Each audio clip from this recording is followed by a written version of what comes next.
Hello everyone, how are you? I hope you all are doing great. And if I am talking about myself, yes, I am also fantastic. So let's start. So in last class, I have covered modern portfolio theory. Then after I also covered capital allocation line. Okay, so let's continue. Today I am going to cover capital market theory. Okay, अब capital market theory introduce क्यों हुई है? Capital market theory का motive क्या है? Modern portfolio theory को simplify करना। Okay, वहां पर काफी सारी चीजें निकालनी पड़ती थी, like correlation and standard deviation and covariance, isn't it? So अब इसे क्या करना है, उसी को मॉडर्न पोर्टफोलियो थ्योरी को और सिंप्लीफाई करने के लिए क्या इंट्रोड्यूस किया गया? कैपिटल मार्केट थ्योरी, और इसी को कैपिटल एसेट प्राइसिंग मॉडल के नाम से भी जानते हैं। ठीक है, सो लेट्स स्टार्ट। सो देखो, CMT means capital market theory assumes that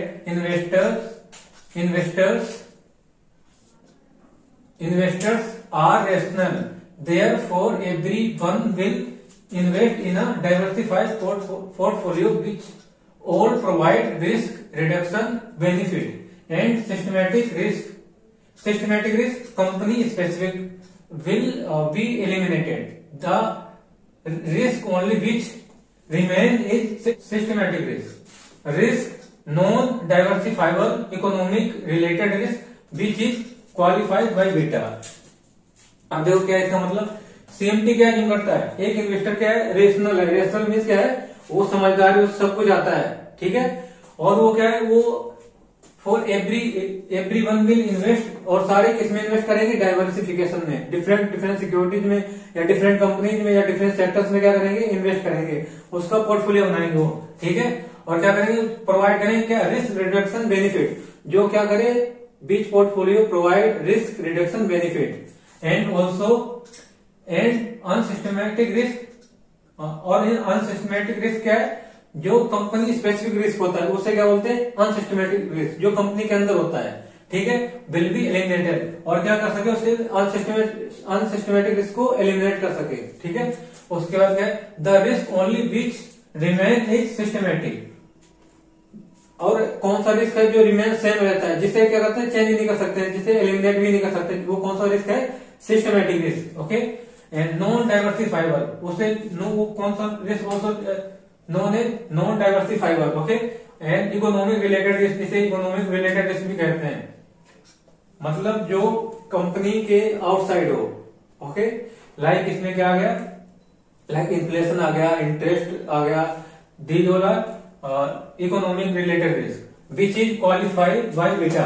और इसे सिस्टमेटिक रिस्क को किसके नाम से जानते हैं? बीटा के नाम से जानते हैं। ठीक है, अब उसके बाद क्या है? सेंट्रल थीम क्या है इसकी? Central theme modern portfolio theory and capital market theory. अब इनके बीच में डिफरेंस क्या है? देखो, return always have same inherent risk. और इसमें क्या? Return always have same inherent means inherent risk मतलब स्टैंडर्ड डेविएशन। इसमें हमेशा क्या है? स्टैंडर्ड डेविएशन मतलब इसमें रिस्क रहेगा। और उसमें क्या? There is also a return which is risk free. और इसमें क्या है? एक रिस्क फ्री रिटर्न भी है, risk free rate of return. और दूसरा इसमें क्या है? Risk is measured by using SD. Risk को किसके थ्रू मेजर किया जाता है? स्टैंडर्ड डेविएशन के थ्रू। किसमें? मॉडर्न पोर्टफोलियो थ्योरी में। But risk is measured using क्या क्या? किसको यूज करके इसमें रिस्क को मेजर किया जाता है कैपिटल मार्केट थ्योरी में? सिस्टमेटिक रिस्क और अनसिस्टमेटिक रिस्क। और as I already told you that systematic risk is market related risk. अब इस मार्केट रिलेटेड रिस्क में क्या क्या है? इन्फ्लेशन और क्या? Interest rate. अगर इंटरेस्ट रेट बढ़ गया तो उसे क्या? कंपनी अपने उसके हाथ में तो है नहीं कि उसे मैनेज कर सकेगी, नहीं ना। और उसका क्या? Exchange rate. और कोई एक्सचेंज रेट बढ़ जाता है तो उससे भी कंपनी पे इफेक्ट पड़ता है। और क्या? Political risk also effect. Okay, अब इसमें क्या? It is known as beta. इसे किसके नाम से जानते हैं? कैसे जानते हैं? बीटा के थ्रू जानते हैं। इसको हम क्या जानते हैं? बीटा जो बीटा निकल गया है उससे क्या बोलते हैं? सिस्टमेटिक रिस्क बोलते हैं। ठीक है, और उसका it can not be avoided. इसे अवॉइड नहीं किया जा सकता है। सिस्टमेटिक रिस्क जो क्या? Which is can not be avoided. Okay, so इसे इग्नोर भी नहीं कर सकते ना, इसे रिड्यूस किया जा सकता है ना तो एलिमिनेट किया जा सकता है with the help of diversification. So that is called systematic risk. क्या इसका मतलब क्या निकला?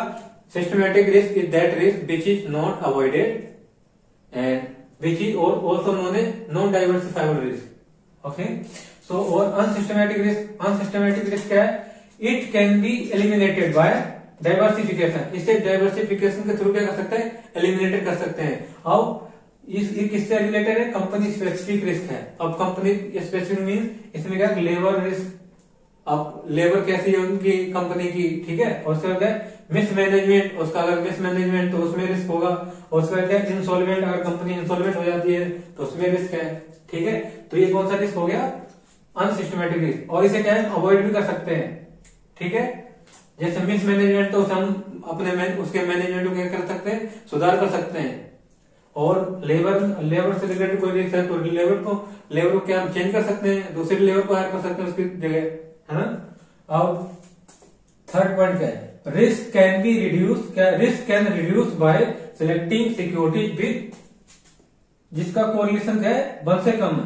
अब रिस्क को कैसे रिड्यूस करते हैं? इसमें मॉडर्न पोर्टफोलियो थ्योरी में, जिसमें हम उन सिक्योरिटीज को सिलेक्ट करते हैं जिसका कोरिलेशन क्या है? 1 से कम है, ठीक है। और मैंने क्या समझाया था जब कोरिलेशन पढ़ा रहा था? जब रिस्क क्या है? जब कोरिलेशन 1 से कम होने लग जाए तो रिस्क भी क्या होता है? उसका रिस्क भी कम होने लग जाता है, ठीक है। और क्या है? To secure. उसके बाद थर्ड में क्या है? Only systematic risk can be reduced by diversification. और इसमें क्या है? कैपिटल मार्केट थ्योरी में इसमें सिस्टमैटिक रिस्क को हम क्या कर सकते हैं? रिड्यूस कर सकते हैं किसकी हेल्प से? With the help of diversification. Okay, और उसके बाद क्या है? Fourth point, two securities are inter related through correlation. और इसमें टू सिक्योरिटीज क्या है? Inter related through correlation which can range, उसकी रेंज क्या है? -1 से +1 तक की है, ठीक है। और इसमें क्या है? ई security directly related only to the market. और इसमें क्या है? सारी जितनी भी सिक्योरिटी है वो किससे रिलेटेड है? मार्केट से रिलेटेड है। और क्या? The correlation between security and market always क्या है? कोरिलेशन किससे? 0 से ज्यादा होता है इसमें, ठीक है। 0 से ज्यादा होगा, ठीक। तो पहले क्या करो? वीडियो को पॉज करो और इसे लिख लो जल्दी से, फिर उसके आगे प्रोसीड करता हूं।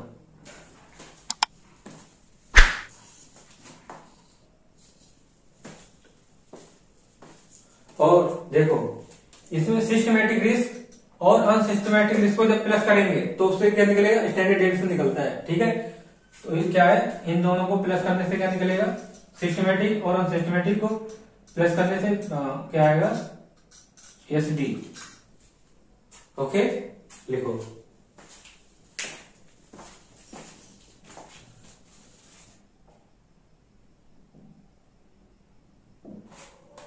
अब रिस्क फ्री रेट क्या होता है? रिस्क फ्री रेट लाइक अगर क्या गवर्नमेंट कोई बॉन्ड इशू करती है, उसे परचेज कर लिया, और क्या कोई ट्रेजरी बिल, अदर सिक्योरिटी, यानी कोई सिक्योरिटी गिफ्ट की है, ठीक है। तो ये क्या है? इसमें रिस्क फ्री रेट कैलकुलेट कैसे करते हैं वो सीखेंगे। देखो, लिखा रिस्क फ्री रेट, क्या लिखा? In risk free security risk is always 0। जो रिस्क फ्री रेट की सिक्योरिटीज है उस पे क्या है? उसका रिस्क कैसा होगा? ऑलवेज 0 होगा, ठीक है। उसका रिस्क क्या होगा? हमेशा 0 रहेगा।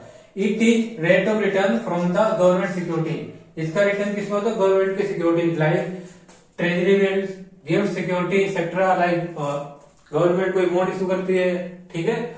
और उसके बाद क्या है? अब इसको एग्जाम्पल के थ्रू कैलकुलेट करते हैं कि इसे रिस्क फ्री रेट को कैसे कैलकुलेट करते हैं, ठीक है। देखो क्या लिखा? 6% treasury bill is trading at ₹110। और क्या फेस वैल्यू इसकी कितनी है? 100।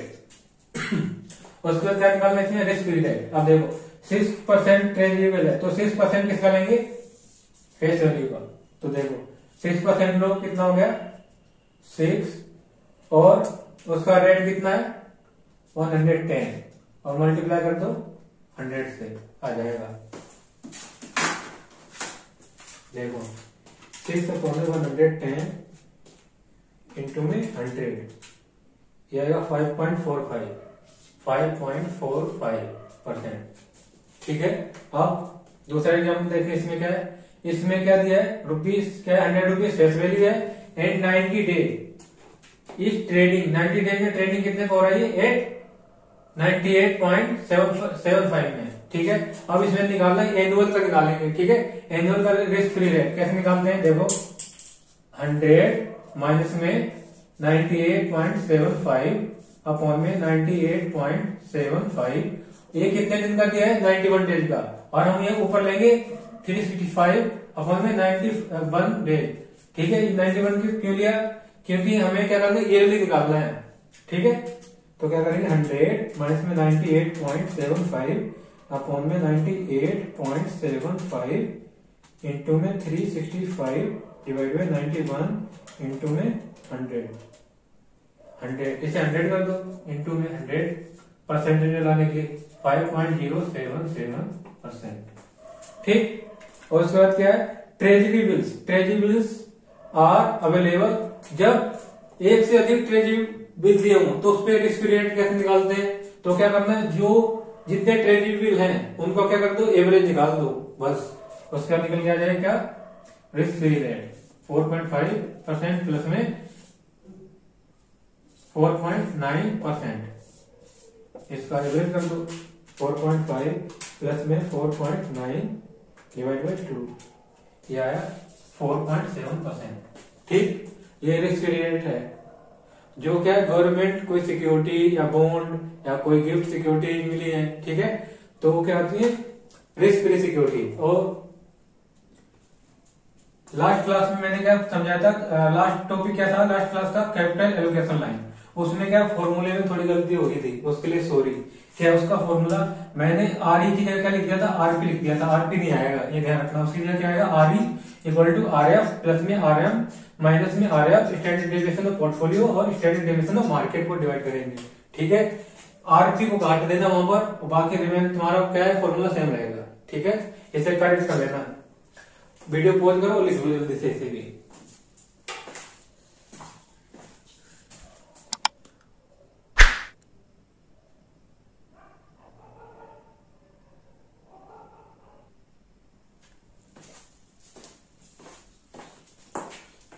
अब थर्ड पॉइंट में मार्केट रिटर्न कैसे कैलकुलेट करते हैं वो सीखेंगे, ठीक है। अब देखो, market rate of return R M, इसे किसे डिनोट करते हैं, आर एम से।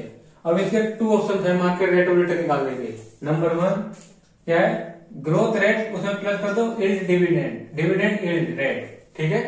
अब ये मैंने ग्रोथ रेट और डिविडेंड यील्ड ये आई थिंक सेकेंड क्लास में बताया था कैसे कैलकुलेट करते हैं। अब देखो, ग्रोथ रेट को कैसे, इसमें क्या है, 2 तरह से कैलकुलेट करते हैं। पहला क्या है, कंपाउंड एनुअल ग्रोथ रेट, ठीक है, और दूसरा क्या है, इसमें एवरेज ऑफ ईच ईयर्स क्या है, ग्रोथ रेट। और इसमें क्या है, जी कैसे निकालते हैं, एवरेज कर दो ईच ईयर का ग्रोथ रेट को, पहले ईच ईयर का ग्रोथ रेट निकालो, फिर उसको क्या कर दो, एवरेज कर दो।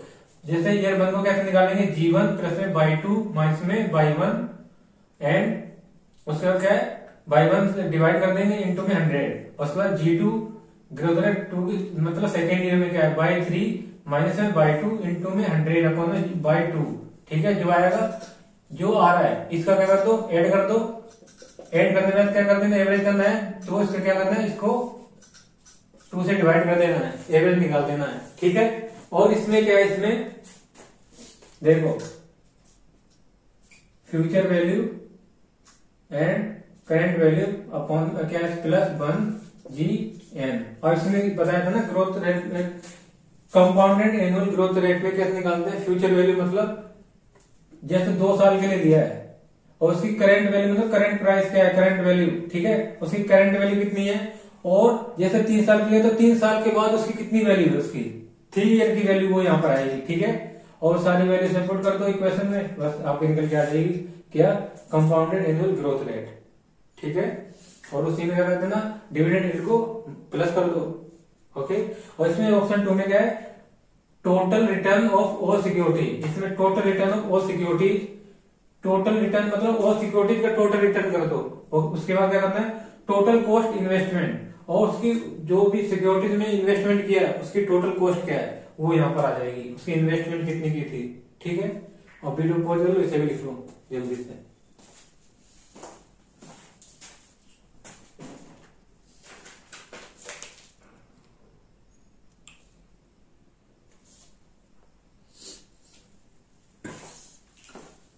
it is also known as PV, present value. Okay.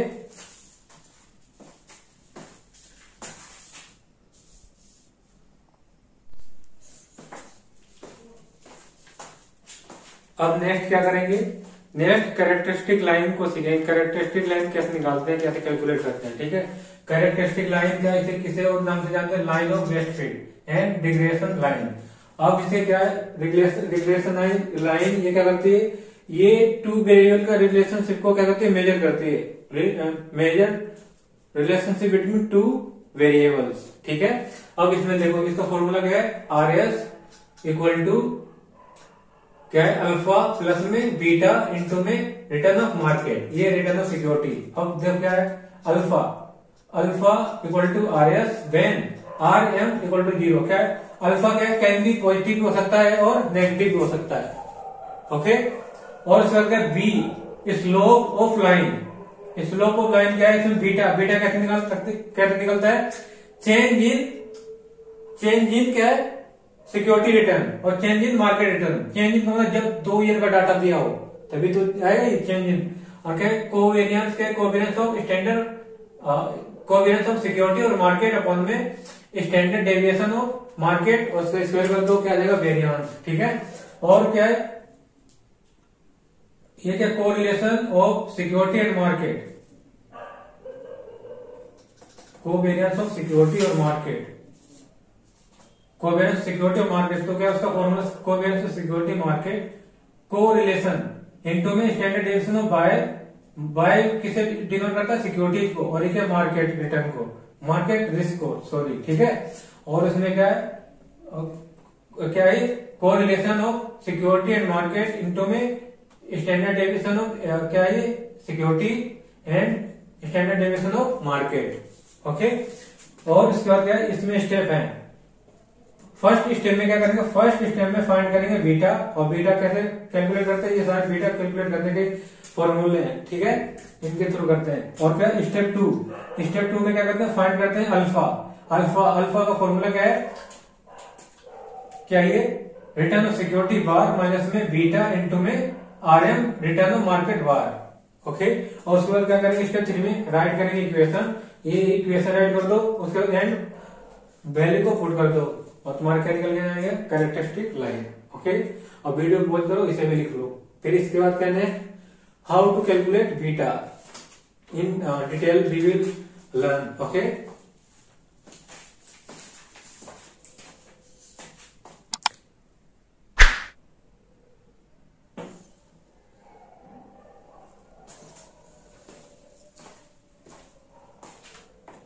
अब बात करते हैं बीटा की। बीटा कैसे कैलकुलेट करते हैं और बीटा क्या रोल प्ले करता है। देखो, बीटा क्या करता है, मार्केट सिक्योरिटी और मार्केट सिक्योरिटी रिटर्न, और क्या सिक्योरिटी रिटर्न का क्या है, इसके बीच का रिलेशन बताता है। जैसे अगर क्या मार्केट रिटर्न 1% से क्या होता है, कम होता है, तो सिक्योरिटी का रिस्क क्या होगा, 2% से कम होगा। अगर वही मार्केट का रिस्क क्या होगा, मार्केट का रिटर्न 2% से बढ़ता है, तो क्या है, सिक्योरिटी का रिटर्न कितने परसेंटेज बढ़ेगा, 4% से। ओके, सब देखो क्या लिखा है इसमें, soft meaning of beta is sensitivity of stock. अब क्वेश्चन में जब प्रॉब्लम सोल्व करोगे ना, उसमें ये भी दिखा होगा, calculate sensitivity of the stock. Sensitivity में मतलब क्या होता है, बीटा ही होता है। ठीक है, और क्या लिखा, stock in compare with market, that means, इसको किसके साथ कंपेयर करते हैं, मार्केट के साथ। Means a beta of the stock कितना है, 2। ठीक है, if market return change bye 1%, अगर मार्केट रिटर्न कितने परसेंटेज चेंज होता है, 1% से, तो स्टॉक का return will be change bye 2%। Okay, अगर ये क्या कहता है, अप होता है 1% से, तो स्टॉक का रिटर्न कितने परसेंट से अप होगा, 2% से। अगर ये कितने परसेंट से कम होता है, 1% से, तो स्टॉक का रिटर्न कितने परसेंट से कम होगा, 2% से। ओके, और उसके बाद क्या लिखा, beta of government security. Beta of government security का क्या होता है, ऑलवेज 0 रहता है। ठीक है, और इसमें क्या है, बीटा ऑफ मार्केट सिक्योरिटी का बीटा कितना होगा, 1। और क्या है, beta of security, beta of security को कैसे कैलकुलेट करते हैं, कैसे करते हैं देखो, change in stock security return और चेंज इन मार्केट रिटर्न। जब ये फॉर्मूला कब यूज होगा, जब 2 ईयर का डाटा दिया हो, ओके। और उसके बाद दूसरा क्या है, और दूसरा है covariance of stock, covariance of security and market, covariance of security और मार्केट, और स्टैंडर्ड डेविएशन मार्केट और उसका स्क्वायर कर दो, मतलब वेरिएंस ऑफ मार्केट, ओके। और उसके दूसरा और तीसरा फॉर्मूला क्या होगा इसका, correlation of standard, correlation of security market, correlation of security market, उसमें क्या करना है, मल्टीप्लाई करना है स्टैंडर्ड, क्या है standard deviation of security, and upon में क्या करना है, स्टैंडर्ड डेविएशन ऑफ मार्केट, ठीक है। और उसका और क्या है, और उसमें एक और फॉर्मूला है, उसमें क्या लिखा है, standard deviation of stock, standard deviation of stock upon में क्या करेंगे, स्टैंडर्ड डेविएशन ऑफ मार्केट, और इंटू में क्या करेंगे, मतलब सिक्योरिटी और मार्केट, मतलब ये वाला फॉर्मूला आ गया ना, ये वाला फॉर्मूला है ये, किसके बीच का क्या कोरिलेशन होता है, स्टॉक और मार्केट के बीच का, ठीक है। ऐसे करना है, लिखो।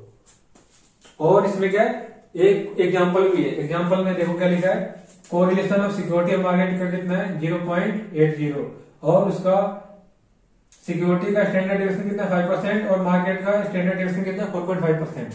अब देखो क्या करना है इसमें आंसर, और फॉर्मूला क्या बताया था इसका, RSM और इनटू में security, standard deviation of security और स्टैंडर्ड डेविएशन ऑफ मार्केट, और पुट कर दो 0.8 इंटू में 5 अपॉन में 4.5, देखो कितना होता है, 0.8 इंटू में 5 डिवाइड बाई 4.5, इसमें आया 80.89 है ये, ठीक है। ठीक, ऐसे कैलकुलेट करते हैं। आपको फॉर्मूले तो याद करने ही पड़ेंगे, एन यहाँ जितने भी फॉर्मूले हैं इसमें, ठीक है। I know there are lot of formulas in portfolio management, but you will have to learn in order to crack और गेट एग्जाम्शन, ओके। एंड और क्या वो उसमें, इसके बाद कौन सा टॉपिक कराऊंगा, इसके बाद कराऊंगा मैं, ये तो पोर्टफोलियो मैनेजमेंट है, इसके बाद म्यूचुअल फंड आएगा, उसमें भी फॉर्मूले हैं। अब इसका एसेशन का मतलब क्या है, फॉर्मूले समझ लो, इसमें तुम्हें क्या है, फॉर्मूले याद करने पड़ेंगे, इन्हें कुछ भी any how you will have to learn all formula, okay. So video pause करो और लिख लो।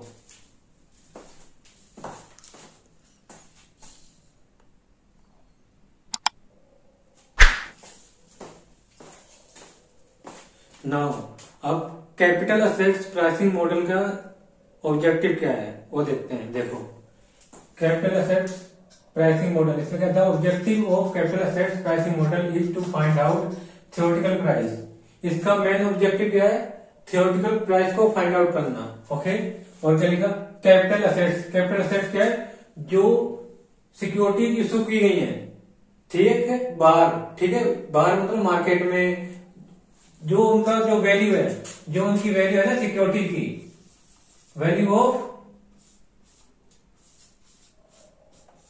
सिक्योरिटी, वो क्या है, वो कैपिटल असेट्स है, ठीक है। प्राइस, प्राइस को क्या बोलते हैं, थ्योरेटिकल प्राइस भी बोलते हैं, इंडिकेटेड प्राइस भी बोलते हैं, फेयर प्राइस भी बोलते हैं, और क्या बोलते हैं, एक्सपेक्टेड प्राइस, और क्या long term equilibrium price. Long term equilibrium price मतलब आज नहीं तो कल ये बार प्राइस हो ही जाएगा, इसका मतलब ये है, एक इन्वेस्टर है, क्या सोच के बैठा है कि आज नहीं तो ये इतना प्राइस क्या हो जाएगा, फ्यूचर में तो हो ही जाएगा कभी ना कभी तो, ठीक है। वो कौन सा प्राइस हो गया, long term equilibrium price, okay. और क्या है, प्राइस कैलकुलेशन, प्राइस कैलकुलेशन कैसे करते हैं, इस टेबल में क्या करते हैं, फाइंड करते हैं, क्या करते हैं, आरई, आरई क्या है, डिजायर्ड रिटर्न, डिजायर्ड मतलब required rate of return, required rate of return, ठीक है, रिक्वायर्ड कितना है। स्टेप 2 में क्या करते हैं, क्या निकालते हैं, P0 equal to D1 upon में RE माइनस में G करते हैं, ठीक है। अब उसके बाद क्या है, देखो RE क्या है? Required rate of return. Required rate of return, ये जो आई ऑलरेडी रिटर्न दिया। Required rate of return, required rate of return कैसे कैलकुलेट करते हैं? RF प्लस में क्या करते हैं? RM माइनस में ब्रैकेट में RM माइनस में RF ब्रैकेट क्लोज, देन क्या करते हैं? बीटा। ठीक है, इससे क्या निकल के आ जाता है? Required rate of return. Required rate of return. Okay, अब अंडर प्राइस और ओवर प्राइस और सिक्योरिटी। अब अंडर प्राइस और ओवर प्राइस सिक्योरिटी कैसे पता करते हैं? ठीक है, अब ये क्या है? डिसीजन लेने के लिए होता है। अंडर प्राइस और क्या है? ओवर प्राइस, मतलब कब हमें बाय करना चाहिए, कब क्या करना चाहिए? सिक्योरिटीज को सेल करना चाहिए। ठीक है, अब देखो, व्हेन क्या लिखा? When current price, when current price क्या हो? थ्योरेटिकल प्राइस से कम हो, तो कौन सी पोजीशन लेनी चाहिए? Long position. क्या करनी चाहिए? लॉन्ग पोजीशन का मतलब क्या है? बाय करना चाहिए। एक इन्वेस्टर को क्या करना चाहिए? इन्वेस्टमेंट करनी चाहिए उसमें, सिक्योरिटी में। ठीक है, तो क्या करना है? Bye security. जब क्या हो? जब करंट प्राइस क्या हो? लेस देन सिक्योरिटी के थ्योरेटिकल प्राइस से। जब करंट प्राइस थ्योरेटिकल प्राइस से क्या हो? कम हो, तो लॉन्ग पोजीशन लेनी है। लॉन्ग पोजीशन का मतलब बाय करनी है सिक्योरिटीज को। ठीक है, उसको होल्ड करके रखना है लॉन्ग पोजीशन में। ठीक है, और उसका क्या है? When current price greater than कितना है? थ्योरेटिकल प्राइस से, तो क्या कर देना है? Short position. शॉर्ट पोजीशन मतलब सेल करना है सिक्योरिटी को। क्या कर देना? सेल। मतलब करंट प्राइस क्या है? जो थ्योरेटिकल प्राइस निकल के आ रहा है उससे क्या करंट प्राइस ज्यादा निकल के आ रहा है। It means theoretical price mean इतना प्राइस होना चाहिए था। इसका मतलब ये इतना प्राइस होना चाहिए था, लेकिन कितना है? Current price suppose 100। ठीक है, और करंट प्राइस कितना है? इसका मतलब इतना होना चाहिए, लेकिन कितना है? 110। तो हमें क्या कर देना चाहिए? इसे सेल कर देना चाहिए। और फ्यूचर में जब क्या हो? जब प्राइस कम हो जाए तो हम जब बाय कर लेंगे, है ना? तो ये क्या है? व्हेन करंट प्राइस क्या हो? ग्रेटर देन थ्योरेटिकल प्राइस, तो क्या करनी चाहिए? शॉर्ट पोजीशन लेनी चाहिए। To take short position. और शॉर्ट पोजीशन का मतलब क्या करना? सेल करना। ठीक है, अब इसमें देखो डायग्राम। देखो डायग्राम में क्या है? ये क्या दिया है? बीटा दिया है, और इधर क्या है? ये required return, required rate of return. ठीक है, अब ये क्या? मार्केट। अब मैंने क्या बोला था? जब मार्केट क्या है? Market return. मार्केट रिटर्न में बीटा क्या होता है? मार्केट, जब मार्केट सिक्योरिटी में रिटर्न क्या बीटा क्या होता है? 1 होता है। ठीक है, और उसके बाद देखो क्या है? जैसे जैसे क्या है? बीटा को क्या करते हैं? इंक्रीज करते हैं। जैसे बीटा क्या होता है? इंक्रीज करते हैं, तो अब क्या होता है? रिटर्न भी क्या होता है? इंक्रीज हो जाता है। और जैसे जैसे बीटा को क्या करते हैं? डिक्रीज करते हैं, तो रिटर्न भी क्या हो जाता है? कम हो जाता है। ठीक है, और ये क्या है? और इसे क्या बोलते हैं? एग्रेसिव। अग्रेसिव, और इसे क्या बोलते हैं? डिफेंसिव। अग्रेसिव का मतलब जिसमें इन्वेस्टर क्या है? रिस्क लेना चाहता है। रिस्क लेना चाहता है मतलब अग्रेसिव। ओके, और ये क्या? एवर्स है। ठीक है, इसमें एवर्स में क्या है? उसको क्या है? एक इन्वेस्टर मार्केट में क्या है? ज्यादा रिस्क लेना नहीं चाहता है। ठीक है, तो क्या करेगा? कम रिस्क लेगा। ओके, और इसे क्या बोलते हैं? सिक्योरिटी मार्केट लाइन कहते हैं। जो ये लाइन गई है ना, इसे क्या बोलते हैं? सिक्योरिटी मार्केट लाइन कहते हैं इसे। क्या कहते हैं इसे? Security market line. ठीक है, ये डिफेंसिव। जैसे, अब इसका मतलब क्या है? जैसे जैसे बीटा क्या हो जाता है? इंक्रीज होना शुरू कर देता है, वैसे क्या रिटर्न भी क्या होता है? रिटर्न भी क्या हो जाता है? उसका बढ़ता है। ठीक है, उसका रिटर्न भी इंक्रीज हो जाता है। और जैसे जैसे बीटा क्या होता है? कम होना शुरू कर देता है, तो उसका रिटर्न भी क्या हो जाता है? कम हो जाता है। ठीक है, अब वीडियो पॉज कर लो और इसे लिखो। अब देखो, और नेक्स्ट क्लास में क्या कराना है? अभी बीटा ऑफ पोर्टफोलियो। पोर्टफोलियो का बीटा कैसे कैलकुलेट करते हैं, और how to calculate risk. Risk means systematic risk कैसे कैलकुलेट करते हैं, और अनसिस्टमेटिक रिस्क। और उसके बाद क्या करेंगे? प्रॉब्लम्स को सोल्व करेंगे। फिर उसके बाद ये टॉपिक खत्म हो जाएगा। इसमें अब क्या रहेगी? इसके बाद क्या है? हमें सिर्फ प्रैक्टिस करनी है। उसके बाद प्रैक्टिस, अभी जो भी मैंने समझाया उसमें कोई अभी क्वेश्चन तो कराए नहीं है ना, तो उसके करने उसकी कल से क्या, नेक्स्ट क्लास से प्रैक्टिस करनी शुरू हो जाएगी। सो जब नेक्स्ट वाली का क्लास देखो, उससे पहले क्या करना है? ये सारा रिवीजन कर लेना है। ठीक है, वीडियो पॉज करो और लिख लो।